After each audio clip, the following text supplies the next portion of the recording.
Assalamualaikum warahmatullahi wabarakatuh. Perkenalkan, nama saya Abu Yazid Al-Bastami dari kelompok 4 yang akan mempresentasikan tentang konstruksi sosial. Nama saya Abu Yazid Al-Bastami, NIM D2018-1079. Konstruksi sosial atau social construction didefinisikan sebagai proses sosial melalui tindakan dan interaksi di mana individu atau kelompok individu menciptakan secara terus-menerus suatu realitas yang dimiliki dan dialami bersama secara subjektif. Teori ini berakar pada paradigma konstruktivis yang melihat realitas sosial sebagai konstruksi sosial yang diciptakan oleh individu dan merupakan manusia bebas. Individu menjadi penentu dalam dunia sosial yang dikonstruksi berdasarkan kehendaknya, yang dalam banyak hal memiliki kebebasan untuk bertindak di luar batas kontrol struktur dan peranata sosialnya. Dalam proses sosial, manusia dipandang sebagai pencipta realitas sosial yang relatif bebas di dalam dunia sosialnya. Konstruksi sosial merupakan teori sosiologi kontemporer yang dicetuskan oleh Peter L. Berger dan Thomas Luckmann. Teori ini merupakan suatu kajian teoritis dan sistematis mengenai sosiologi pengetahuan atau penalaran teoritis yang sistematis, bukan merupakan suatu tinjauan historis mengenai perkembangan disiplin ilmu. Pemikiran Berger dan Luckmann dipengaruhi oleh pemikiran sosiologi lain seperti Scott Zinn tentang fenomenologi, Weberian tentang makna-makna subjektif, Durkheimian atau Pearsonian tentang struktur, pemikiran Marxian tentang dialektika, serta pemikiran Herbert Mead tentang interaksi simbolik. Assalamualaikum warahmatullahi wabarakatuh. Saya dari kelompok 4 akan menjelaskan subbab tentang masyarakat sebagai realitas objektif dan subjektif. Saya Rizal Nur Yahya di 2018-1058 akan menjelaskan masyarakat sebagai realitas objektif menyiratkan pelembagaan di dalamnya. Proses pelembagaan diawali oleh eksternalisasi yang dilakukan berulang-ulang sehingga terlihat polanya dan dipahami bersama, yang kemudian menghasilkan pembiasaan. Habitualisasi yang telah berlangsung memunculkan pengendapan dan tradisi. Lanjut, masyarakat sebagai kenyataan subjektif menyiratkan bahwa realitas objektif ditafsiri secara subjektif oleh individu. Dalam proses menafsiri itulah berlangsung internalisasi. Internalisasi adalah proses yang dialami manusia untuk mengambil alih dunia yang sedang dihuni sesamanya. Mungkin sekian presentasi dari saya.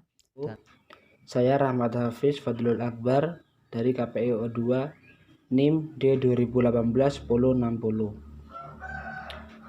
Saya di sini ingin menjelaskan tentang proses sosial momen eksternalisasi. Eksternalisasi adalah suatu pencurahan kedirian manusia terus-menerus ke dalam dunia, baik dalam aktivitas fisik maupun mentalnya. Eksternalisasi merupakan keharusan antropologis. Keberadaan manusia tidak mungkin berlangsung dalam suatu lingkungan interioritas yang tertutup dan tanpa gerak. Keberadaannya harus terus-menerus mencurahkan kediriannya dalam aktivitas. Keharusan antropologis itu berakar dalam kelengkapan biologis manusia yang tidak stabil untuk berhadapan dengan lingkungannya. Kedirian manusia adalah melakukan eksternalisasi yang terjadi sejak awal karena ia dilahirkan sebelum selesai. Berbeda dengan binatang yang dilahirkan dengan organisme yang lengkap. Untuk menjadi manusia, ia harus mengalami perkembangan kepribadian dan perolehan budaya.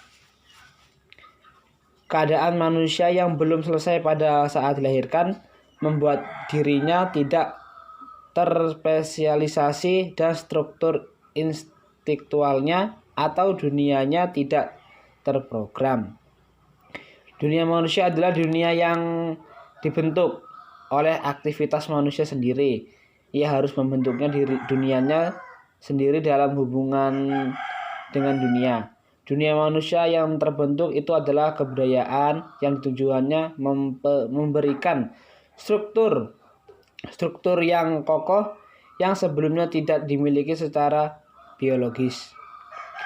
Oleh karena itu merupakan bentukan manusia.